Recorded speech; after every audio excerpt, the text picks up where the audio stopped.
What's up, with Timmers here. Now, I just talked about my worst Netflix and Amazon films of the year, but they aren't the only streaming service that put out some stinkers this year. Of course, Apple has put out some not so good ones, Hulu, Tubi, and all. So, I'm of course doing my top 10 favorite, worst streaming movies that aren't Netflix or Amazon. These are obviously mostly, Apple originals, films that went straight to Hulu, and also here is my list. Number 10 is Takeout. Now you'll probably be like, wait, what's Takeout? It's actually an original movie that was on Tubi. Which I'm a defender of Tubi. I love Tubi. They do have some like lots of horror content out there, but I can't say their original content's great. Although I do like those adopted movies, the one like those adopted two, the first adopted, they're actually pretty fun. But they did do Takeout.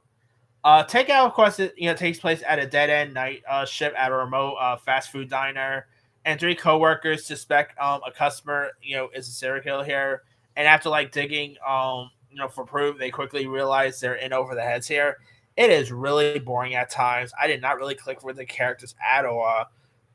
Definitely saw a miles away. Like you definitely saw what's going to happen a miles away here. It's just, yeah, not a good one there.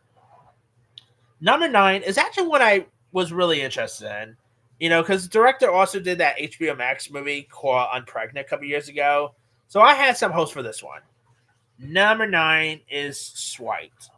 Swite, of course, stars Lily James, who I love Lily James. Who doesn't love Lily James, right? Here, of course, she plays Whitney Wolf, who uses extraordinary grit to, launch the dating app Bumble. And I do like Lily James, but even she wasn't enough to save this one. I mean, she was actually okay in it, though. You also do got Malaya, who is really good on the show industry and stuff. You got people in this I do appreciate, but I did not really care much for the story at all. It was really boring at times. Yeah, script wasn't so good. Pacing wasn't great. It's just not that good of a film. And I'm also a suck for these type of stories about how something was made, whether it's about, whether it's like the social network or the founder. But this wasn't it. Number 8 is another Hulu film, and this one I actually had some hopes for too. Number 8 is Odessa. Odessa, of course, was directed by the same director who did this nice little movie a couple years ago called Patty Cakes. And this stars Sadie Sink, who's, of course, on Stranger Things and all. I really quite like Sadie Sink. Can't wait for the final season of Stranger Things this week. That's going to be cool to see. But, of course, here you got Sadie Sink, who plays this farm girl, who is on an epic quest to recover a cherished family heirloom.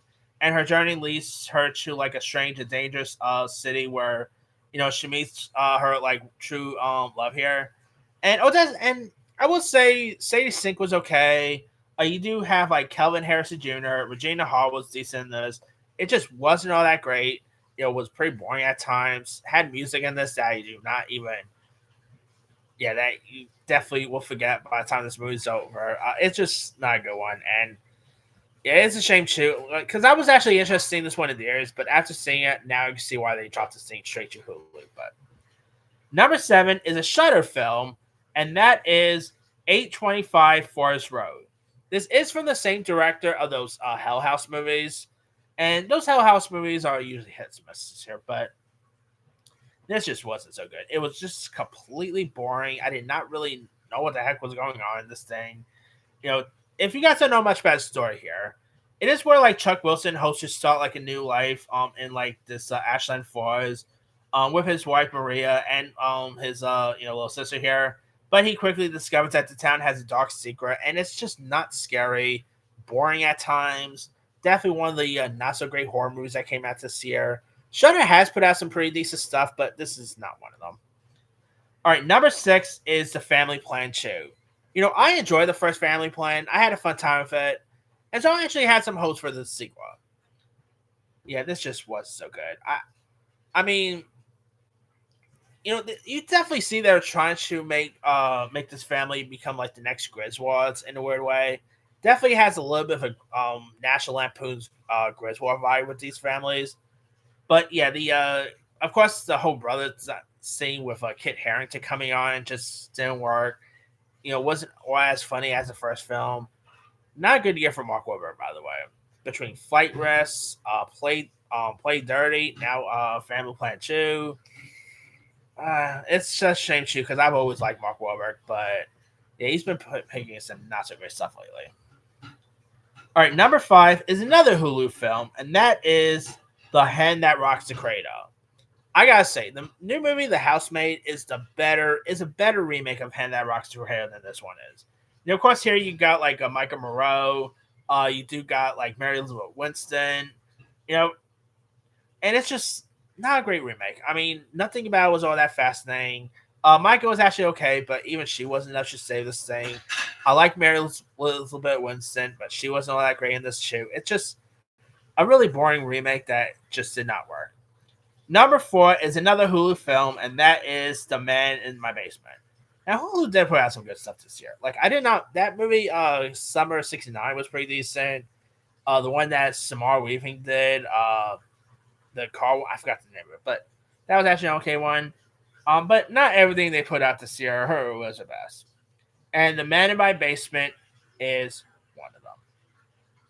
Man in My Basement was not so good. You do got Corey Hawkins, who I do like Corey Hawkins.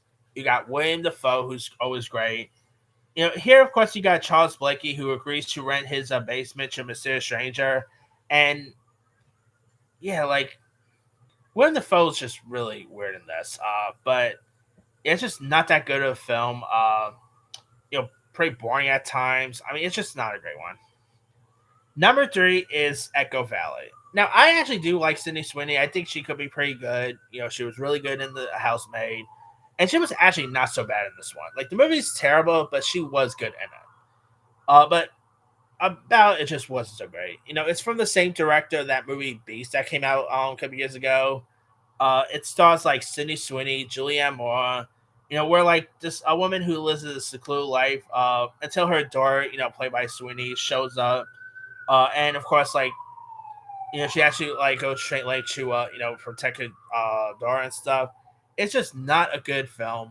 Its script is terrible. It was boring at times.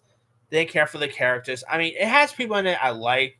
Like Julianne Moore, Sydney Sweeney, Domhnall Gleeson, Kyle MacLachlan, Fiona Shaw, but yeah, that's pretty much all there.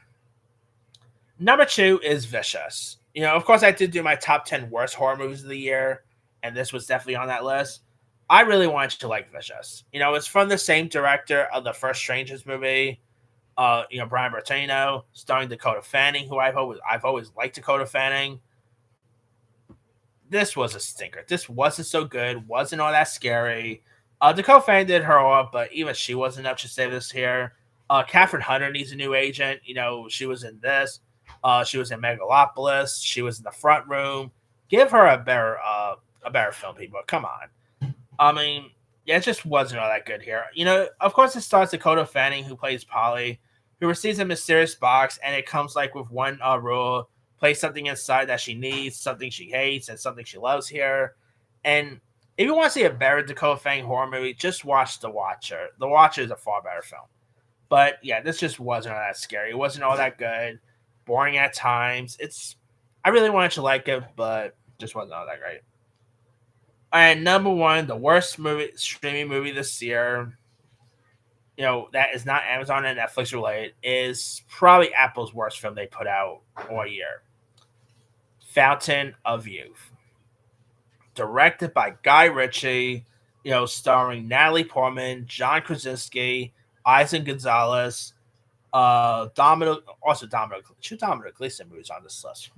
Thank God the paper came around. But yeah, this just wasn't all that good. It really felt like a rip-off of Indiana Jones, National Treasure here. I mean, terrible dialogue, terrible characters. It is one of the worst things Guy Ritchie ever put out, in my opinion. Probably Guy Ritchie's worst film since Swept Away. That's how bad it is. But yeah, that's definitely not so good. But that's pretty much it. Here is my quick rundown. Number 10, Takeout. 9, Swipe. 8, Odessa. 7, 825 Forest Road. 6, Family Plan 2. 5, The Hand That Rocks the Cradle. 4, Man in My Basement. 3, Echo Valley. 2, Vicious. And number 1 is Fountain of Youth. Now there's a couple of other honorable mentions or dishonorable mentions, I should say. The Surrender, which is another Shutter film that wasn't so good. Winter, Spring, Summer 4, which is like a Paramount one that wasn't so good. Please don't feed my Please Don't Feed the Children, which is a Tubi film that wasn't so great. Let's see what else we got here. All of You with Brett Goldstein, that wasn't so good. Oil Science Pumpkinhead, that actually wasn't bad, but wasn't so great. But yeah, there's some other ones I could have included. But let me ask you guys. What are some of the worst streaming movies this year that you thought was terrible that is not Netflix or Amazon related? What's like the worst Apple film you saw this year, the worst Hulu film you saw this year, the worst Shutter movie here, Tubi, etc. Drop comments below. Don't forget to like, subscribe, hit that bell for notification. This is Serious Iron.